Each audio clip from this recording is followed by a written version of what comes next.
Bonjour et bienvenue à votre émission Accès MRC où on parle de plein de sujets en lien avec la MRC Maria-Chapdelaine. Et comme à chaque année, on reçoit l'extraordinaire, fantastique et unique Richard Hébert, maire de Dolbeau-Mistassini. Bonjour Richard. Bonjour Pierre. Ça va bien? La prochaine fois que je vais ici, je ne sais pas qu'est-ce que tu vas faire comme non plus. Comme introduction. Merci de ton accueil délirant. Ah mais je pense que quand on est bien accueilli, on a plus le goût de se livrer. Oh! Points et pieds liés. Ouais. Richard, comment s'est passé ton été? Bien, j'en ai profité pour me reposer beaucoup. J'ai pris ça, la Dolce Vita. On a eu un bel été. Oui, vraiment. J'en ai profité pour, tu sais, j'ai un chalet à Péribonka, alors j'ai passé l'été à me reposer comme je me suis forcé pour rien faire. Quelques fesses de bœuf, quelques bons festivals. Donc, ça a été un bel été, bien agréable, puis on est prêt à recharger attaquer les batteries et là, on se lance dans la dernière année de ce la premier dernière mandat. De ce mandat-là. Et puis, écoute, ça a commencé sur les chapeaux de roue. Là. Franchement, là, depuis quelques semaines, là, c'est à tombeau vert, je pourrais dire. Tant mieux, parce que c'est un gars en forme. Oui. Amenez-en l'ouvrage. Parfait, on va en parler de ton ouvrage. Oui. Je veux que tu nous parles d'aménagement urbain. Oui. Puis l'impact que ça peut avoir sur la qualité de vie de tes citoyens, parce que vous avez un beau projet en ce sens-là. Un milieu de vie agréable que les citoyens s'approprient, un endroit où les piétons ont un droit de cité. C'est ça qu'on caresse comme projet. Donc, avec le projet de M. Lapointe ici, là, sur la 6e avenue, on voit qu'il y a des transformations qui s'en viennent. On a vu aussi le garage de la 6e avenue qui est tombé sous le pic des démolisseurs. C'est une bonne nouvelle aussi en soi. Et ça nous oblige à aller un petit peu plus vite dans notre réaménagement du centre-ville. On a à l'interne, dans nos cartons, on a le projet. On avait cette année une personne qui travaillait, une adjointe ou une jeune stagiaire en urbanisme, qui nous a concocté vraiment une belle proposition. Je parle pour la partie non couverte du mail, c'est de ça que je parle, entre autres, là, où il va y avoir un milieu de vie vraiment agréable, où la solution ou le projet qu'on va présenter, on va commencer par les gens du commerce parce que c'est eux qui sont complètement impactés par ce projet-là.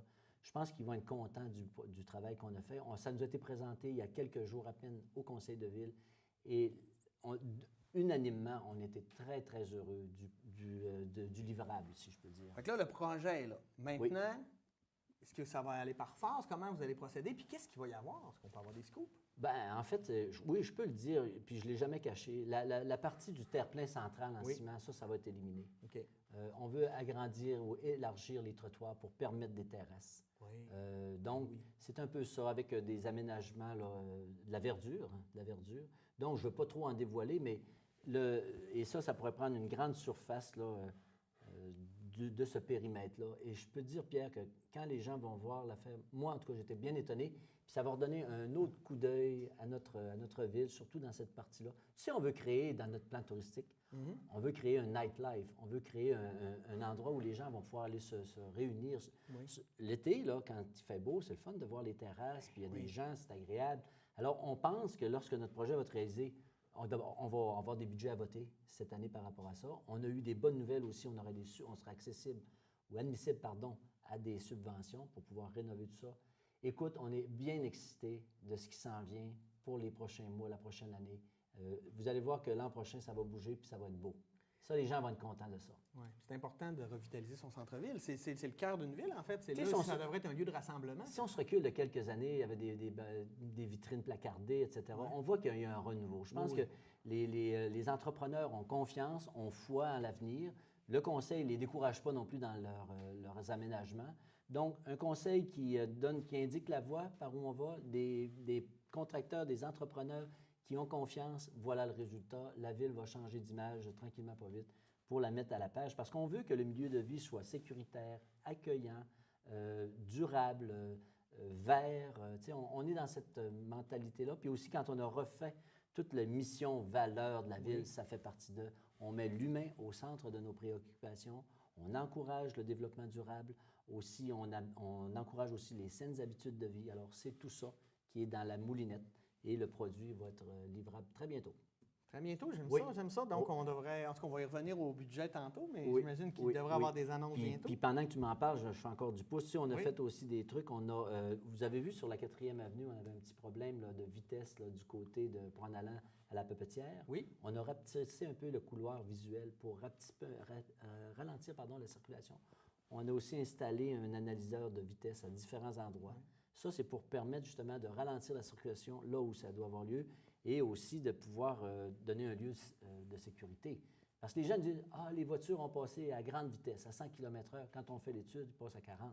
Ouais. On croit les gens quand ils nous disent, mais on veut être sûr de notre affaire. Donc, Mais c'est la perception que les gens ont quand ils disent ça. oui. Donc, ça, on travaille sur ces projets-là. Puis, bien évidemment, le centre-ville, j'en ai parlé un peu. Là, c'est important pour nous d'apporter une qualité de vie importante et intéressante pour les citoyens. Moi, quand je vois gambader des enfants dans la rue, là, c'est une bonne nouvelle. Oui, puis les jeunes aussi, hein, parce qu'on sait, on en parle beaucoup, l'exode des jeunes, mais si on veut les garder, il faut qu'il y ait un milieu de vie où ils peuvent se sentir proactifs puis ils peuvent sentir qu'ils ont un attachement.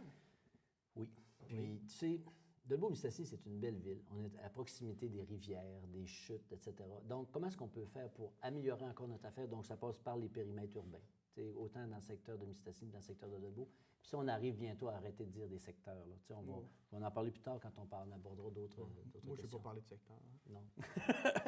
Alors, ben, parlant de secteur, hein, l'an prochain, 125e de Mistassini. En fait, on dit 125e anniversaire de l'arrivée des Pères Trappistes, donc le début de la communauté. Début de la communauté, c'est comme 125 ça ans. c'est comme ça. Puis c'est le 20e anniversaire De la fusion et le 90e anniversaire de l'ancienne ville de Dolbeau. Bon.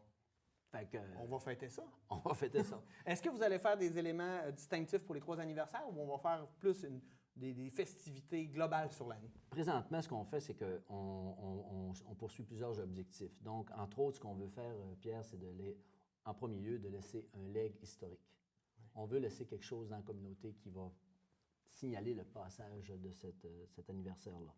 On veut aussi faire un grand rassemblement où on pourrait inviter des gens qui ont quitté les lieux pour qu'ils reviennent un peu faire un tour, voir les anciens, mettre en valeur, évidemment, les pionniers de cette communauté-là.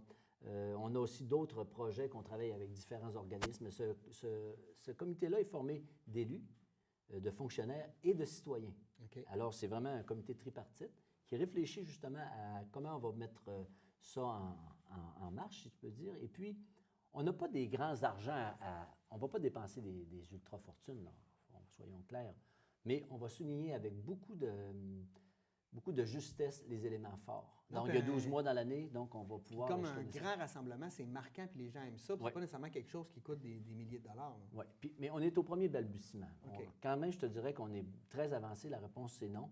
Mais on veut le faire dans la mesure de notre capacité de payer. Oui. Je ne voudrais pas arriver et dire aux citoyens de Dolbeau-Mistassini qu'on a engagé, je ne sais pas moi, 5 millions de dollars dans une fête. Je pense que ce n'est pas réaliste. Souligner au passage des événements, s'accoler avec des événements existants, laisser libre cours aussi à l'imagination des autres, des citoyens pour des suggestions. Je suis allé dans quelques affaires cet été, puis on dit « Ah oui, mais ça va être le 50e anniversaire de la Société d'horticulture. » le club, je pense, c'est Rotary 30e. Tu sais, il y a quelque chose à faire. On travaille là-dessus avec des groupes de personnes, puis je pense qu'on va faire quelque chose qui va être remarqué. Super. Puis quand tu parles de legs, avez-vous déjà une idée ou vous avez déjà une idée, mais tu ne peux pas m'en parler à regarder ton sourire? C'est tout à fait. Tu me connais maintenant.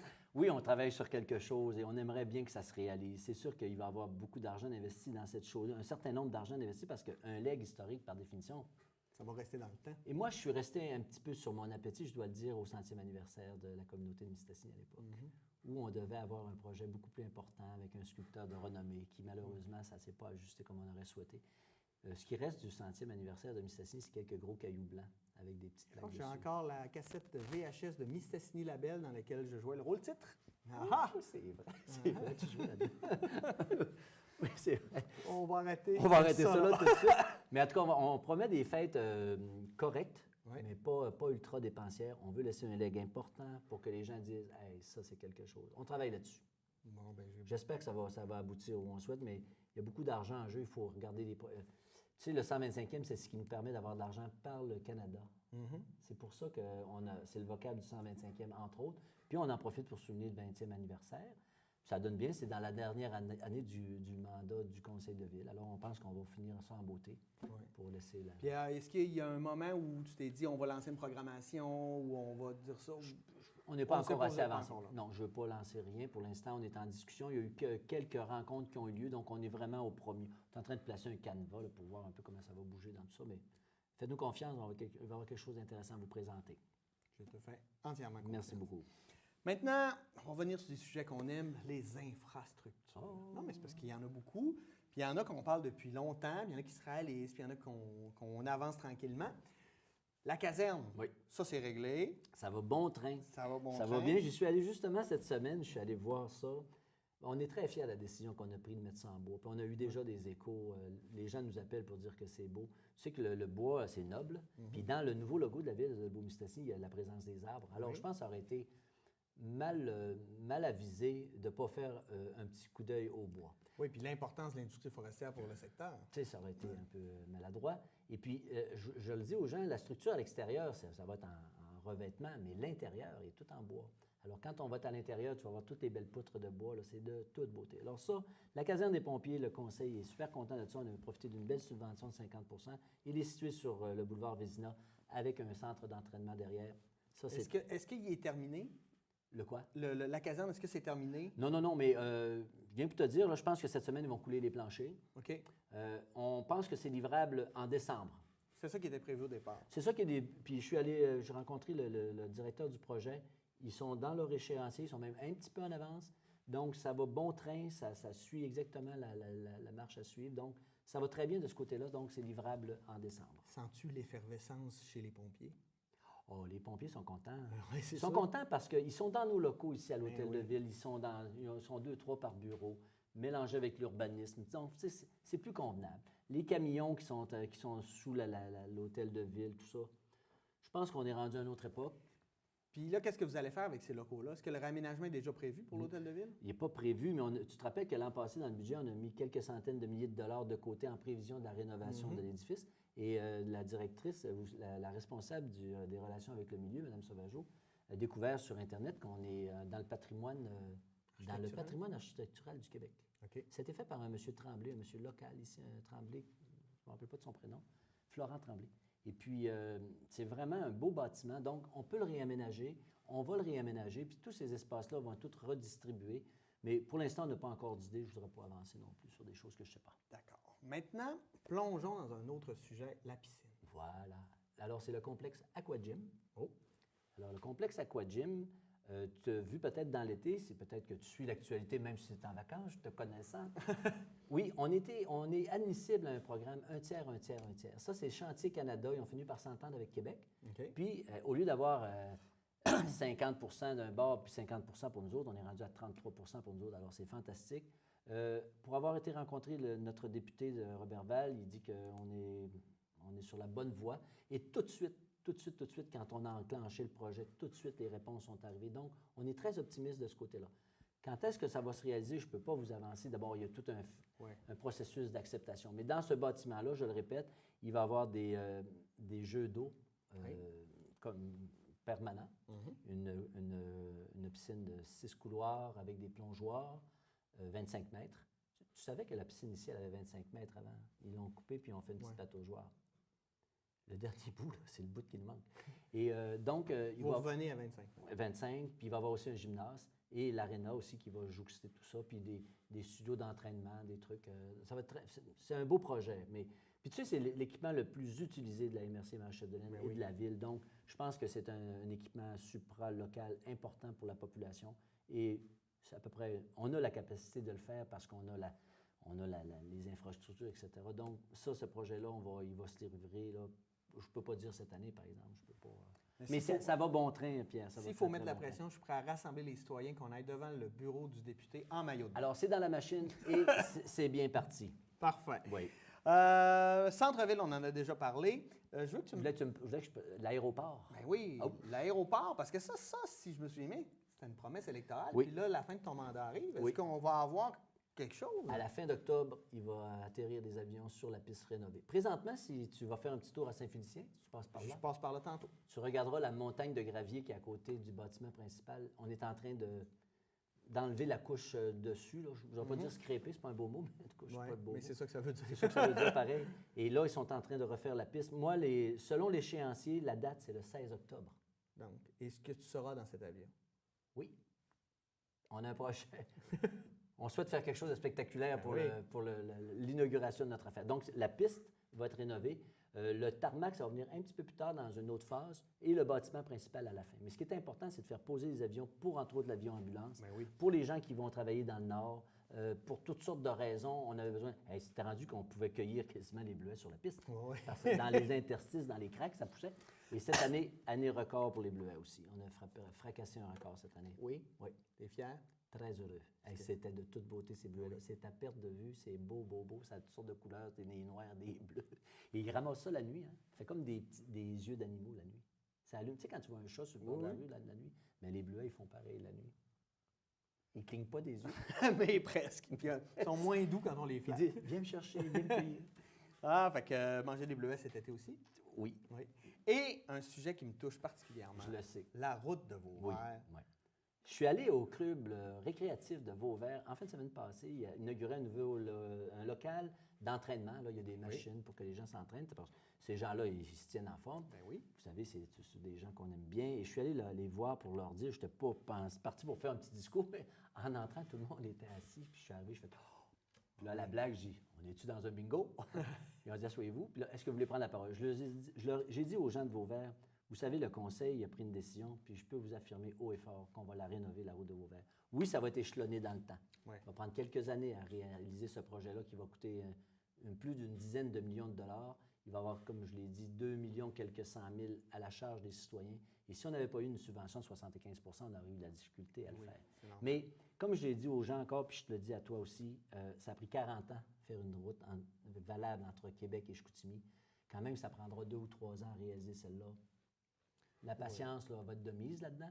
Puis le résultat à la fin, on va y arriver. Mais on va être content parce que, oui. Écoute, en tout cas, là, mes parents habitent plus là, mais quand on y allait les derniers temps, il fallait quasiment avoir un 4x4 pour se rendre. Puis de dire, elle est très belle la route, c'est ignorer la vérité. Là. Oui.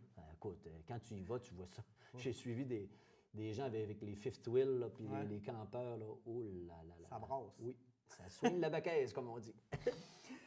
Bon, ben maintenant, au mois de novembre, oui. Richard, c'est le dépôt du dernier budget de ton administration avant les prochaines élections. Oui. Parle-nous-en. Est-ce qu'il y a des projets qui s'en viennent, des idées? Parce que là, on a parlé déjà de plein de projets, mais y a-t-il d'autres choses? Comment vous prévoyez, comment vous analysez Écoute, quand on est entré en fonction en novembre 2013, on avait beaucoup d'idées, moi entre autres, puis le conseil aussi, mais c'est court un mandat. Hein? Ça va vite, on arrive dans la dernière année, donc il nous reste des projets à achever.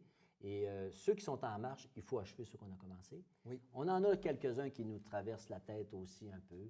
Évidemment, le sujet qu'on se fait aborder le plus souvent, c'est l'état des routes. C'est symptomatique. Hein? Oui. C'est partout, que ce soit à Saguenay, que ce soit à Debout-Mistassini. Les routes ont pris du retard pas mal dans les rénovations. Je vais juste vous donner une statistique. Pour mettre à niveau les routes à Debout-Mistassini, ça prendrait 1 million de dollars d'investissement pendant les 20 prochaines années. Juste pour se mettre à niveau. Voyez-vous, il faut donner... Là, quand tu t'es mis à niveau après 20 ans, il faut quasiment que tu recommences. C'est exactement ça. Donc, il va falloir qu'on donne un coup, comme on dit. On réfléchit à ça. On a évidemment d'autres projets là, qui sont dans la machine, là, au point de vue routier. Mais il y a d'autres projets aussi qu'on regarde. Je te le dis, on va achever ceux-là qu'on a commencé. Puis le budget cette année va être déterminant aussi. Parce qu'il y a des grosses décisions à prendre. Quand je te parle du centre-ville, là, il va y avoir beaucoup d'investissements à faire de ce côté-là. Alors, comment on fait pour satisfaire un peu tout le monde avec les argents qui nous sont dévolus? C'est l'équilibre à trouver là-dedans. Mais je pense que les citoyens sont conscients des efforts qu'on a faits depuis déjà les derniers mois. On met des efforts, on est à l'écoute des citoyens, on a un système les gens peuvent nous communiquer de toutes sortes de façons. On a évidemment, je le répète, Christine Sauvageau qui est aux relations avec le milieu, qui fait un bon travail. Elle est là justement pour accueillir les plaintes, pour les diriger aux bons endroits. Donc, ça, on a fait un effort. Ça, je ne réponds pas vraiment à ta question, mais ce que je veux dire, c'est que les gens, ils ont raison d'avoir des plaintes à faire parce qu'il y a beaucoup de kilomètres, il y a beaucoup de ci, il y a beaucoup de ça. C'est près de 4000 plaintes par année qu'on enregistre aux travaux publics par année. Juste pour les routes? 4000 pour l'ensemble de tous les travaux. Okay. Que ce soit des arbres, des chemins, des trottoirs. Non, puis à un moment donné, ça prend de l'argent. Puis tu peux ben pas oui, tout faire, puis il faut aussi être capable de répondre à ces plaintes-là puis avoir un suivi pour où on est rendu. Moi, j'aime pas me faire dire par des citoyens, ça fait 5 ans qu'ils ne m'ont pas répondu ou ça fait 6 ans que j'aime pas ce genre d'affaires-là. Bref, on essaie de faire ce qu'il faut pour satisfaire les gens dans leurs besoins. Puis c'est normal, les gens, ils paient des taxes, puis ils te le font savoir rapidement. Ah, oui. On a quelques affaires à régler. Tu sais, on a parlé avant l'entrevue un peu. C'est sûr que le village Weston, On veut faire un ménage là-dedans. Ça, c'est fini. Ça, c'est fini. On passe à autre chose. Puis avec le terrain, on ne sait pas encore vers où ça va. On verra dans le temps comme dans le temps. On verra, Il comme est je là, le dis, un terrain, ça ne perd pas de valeur. S'il y avait quelque chose d'important, on a le terrain disponible. Puis il y a plusieurs affaires comme ça qu'on veut régler. On a Pointe-Racine aussi, les bâtiments sont à l'abandon. Puis il faut qu'on règle ces choses-là. Donc, quand tu me dis de quoi vous allez parler dans le prochain budget, sûrement que ça va être abordé. Aussi, l'affaire qu'on a fait cette année avec notre nouveau système de dons et commandites là, pour l'attribution des montants, là, ça a été une belle chose qu'on a fait. Maintenant, on sait qu'est-ce qu'on donne à qui. Il y a des ajustements qui se font en cours de route. On n'avait pas l'impression d'avoir la vérité infuse. Cependant, les gens qui ont eu affaire avec nous, ils ont été satisfaits de la manière dont on a remis les argents. Il y en a qui en ont perdu un petit peu, il y en a qui en ont regagné, mais au moins, il y a une chose certaine, on sait où va l'argent des citoyens. Oui, puis je veux dire, le processus pour l'attribution est probablement plus transparent et plus clair pour les gens. Parce que c'est toujours ça, c'est la légitimité. Hein? On se demande pourquoi eux, pourquoi. Là, si c'est clair pour tout le monde, au moins, c'est clair pour tout le monde. On a travaillé fort, exemple, dans le club de golf. C'est bien parti, le club. On a travaillé fort aussi dans le centre civique pour essayer qu'ils ne sombrent pas dans le néant. On a fait des beaux efforts là-dessus. Il y en a d'autres, des choses, je pense à Domiski, entre autres, qu'il va falloir qu'on se penche là-dessus. Le conseil récemment a accordé certains montants pour aider encore Domiski. Il y a beaucoup de choses à faire en même temps. Mais si je dis ça, c'est pas parce qu'on est découragé. C'est parce qu'il faut les prendre un par un puis essayer de les rendre à bon port. Oui, puis aussi, c'est qu'à un moment donné, vous allez avoir des choix à faire. Votre budget n'est pas illimité. Non. Fait qu'à un moment donné, il faut évaluer qu'est-ce qu'on peut faire avec l'argent. Pierre, sur 22, 23 millions, il y a 1,5 million, 2 millions de lousse. Là. Oui, c'est ça. C'est net fret, là. C'est pas compliqué, c'est ça. Ouais. Ça fait qu'on fait quoi? On ne veut pas non plus augmenter la dette à long terme. C'est l'équilibre de tout ça. Donc, on a un conseil équilibré, alors on prend des décisions équilibrées. Ça va toujours bien avec le conseil après? Oui. Oui? Oui. On est très... Écoute, c'est collégial. Ouais. Puis tu pourras le demander à différents conseillers de la ville, hommes et femmes, c'est qu'on a c'est collégial, notre affaire. Il n'y a jamais de décision qui se prend comme correct, on va arranger ça. Quand ça vient à la fin, on dit on vote. Autour de la table, et vous le savez, hein, quand on est au conseil de ville, on vote la main levée. Moi, je pense que ça à ce temps qu'on est habitué, c'est plus simple. C'est simple. Mais quand je suis autour de la table, moi, je dirige la partie, si on peut dire, puis je fais vraiment le tour à la fin pour dire est-ce qu'on est d'accord avec ça ou non. Puis quand je vois qu'il y a une hésitation, on vote. Et donc, les conseillers disent c'est le fun, on dit notre mot, on a une opinion. Moi, je suis pas moi qui les prends, les décisions. Non, mais c'est quand, le conseil. Puis aussi, oui, des fois, je peux voter, je peux donner mon opinion, mais je veux que le conseil prenne des décisions. Puis on a vraiment une belle équipe. Avec les fonctionnaires qu'on a, vraiment, on a une belle équipe à Debeaume. Non, puis ça fait que si les conseillers se sentent respectés dans le fait qu'ils ont le droit d'être en désaccord, oui. Parce que souvent, après ça, c'est plus facile de se rallier à la décision, même si on est en désaccord, de sentir qu'on a eu le droit de s'exprimer. Oui. Puis tu me dis comment ça va avec le conseil. Il est arrivé à l'occasion que les gens aient voté contre ou pour. C'est correct. C'est la démocratie, ça. Ben oui, sinon, c'est le totalitarisme, c'est la dictature. Oui. Et je ne suis pas né de cette cuisse de Jupiter-là, moi. Oh, oh, oh! Et là, la question qui tue, là, tu vas déposer ton dernier budget, puis là, il va y avoir une année avec plein de projets, plein de choses, tu vas faire encore du bon travail. Novembre 2017, c'est quoi l'avenir de Richard Hébert? Écoute, est-ce que c'est décidé ou tu veux laisser encore planer le doute? Ou... Bon, c'est pas une question de laisser planer le doute, c'est une question de réflexion sur un plus long terme. D'abord... C'est vrai qu'on est encore à au-dessus. On est encore à plus de 14 mois de l'échéance. Ce que je peux te dire, c'est que je trouve ce court un mandat pour réaliser tout ce qu'on a à faire. Oui. Je réfléchis encore, mais je ne laisserai pas planer le doute très, très longtemps. J'aime ce que je fais. J'adore mon travail. Ça se sent. J'aime vraiment ça. Je ne dis pas ça pour flagorner, c'est pas ça. J'aime ça parce que je me lève le matin puis on a beaucoup de décisions à prendre. Je suis appelé au point de vue régional aussi. J'adore mon affaire. Je regarde présentement avec le BAP. Oui. Ça va bien notre affaire. Hein? Oui. Ça va bien. On a bien travaillé. Donc, je vais faire connaître mes intentions, mais disons que je laisse encore un petit peu de temps pour la réflexion, mais je vais annoncer assez rapidement là, quelles sont mes intentions bientôt. Mais je vous le dis comme c'est court, 3 ans. Là. 4 ans pour réaliser tout ce qu'on a fait, quand on a le goût d'en faire encore. Bien, puis quand on sent qu'il se réalise des choses oui. aussi. Tu sais, je veux dire, si après 4 ans, tu as senti que tes décisions menaient à rien ou oui. que c'était tout le temps plus gérer des problèmes, oui. plus que d'être proactif puis de créer ou de trouver des solutions. Puis moi, je ne fais pas vraiment de promesses, mais il y a des niveaux, il y a d'autres gouvernements supérieurs qui en ont fait certaines promesses. Oui. J'aimerais bien ça, savoir si tout ce que j'ai entendu comme promesse, ça va se réaliser. Ouais. Je pense entre autres au bloc opératoire. Oui, parce que le CIUS, je suis ça de près, moi. Le CIUS, on sent que ça t'agace. Ça m'agace. Ça m'agace, oui. Bien, avec raison, j'ai l'impression. Le stationnement, j'ai trouvé ça un peu rough. Ouais. Quand je me fais dire par les gens du CIUS que j'étais écrit sur le site Internet, non, c'est pas comme ça qu'on communique avec les gens. Je me fais dire, chez Hébert, quand on en entend parler, c'est juste par les journaux. Je n'ai pas répliqué à ça parce que je me lève au-dessus de la mêlée, mais il y a une prochaine rencontre le 28 septembre et soyez sûr que je serai présent dans la salle à Alma. Okay. Puis le comité consultatif va se réunir bientôt, là. Je pense que c'est le 15 septembre, c'est très bientôt. Et tous ces gens-là qui viennent de la MRI à Chapdelaine, là, ils seront réunis à Robertval. Puis est-ce que tu sens qu'on a vraiment perdu un poids politique au niveau de la santé avec le CIUS? Ou t'es mieux pas me répondre? Oh, je vais te répondre. Je vais te répondre. Je réponds toujours la même chose. Je te dis, quand tu es loin du thermostat, c'est dur à contrôler la chaleur de ta maison. Ouais. C'est un peu ça que je sens, moi. Et là, présentement, j'entends, ils pensent peut-être remettre une personne pour diriger l'hôpital. Okay. Alors, c'est difficile à diriger le territoire est quand on est gigantesque. déconnecté avec Ben les gens locaux. Mais en tout cas, on suit ça avec beaucoup d'intérêt. On a-tu déjà fini? J'ai entendu ta sonnette, oui, ça se peut pas. Oui. Merci, Richard, d'être Bien. venu encore. C'est un moment agréable. J'ai hâte à ce moment-là, chaque année. Ben écoute, je te fais revenir à l'hiver, en fait. Oui, OK, je vais Puis venir après avec ça, plaisir. à l'automne prochain, peut-être. On verra. Sinon, ce sera pour autre chose. Merci infiniment. Salut Pierre, merci. Passe Merci beaucoup. une belle automne avec plein de projets à réaliser. Merci infiniment. Merci à vous d'avoir été des nôtres et nous, on se dit à la semaine prochaine pour une nouvelle édition d'Accès MRC. Au revoir.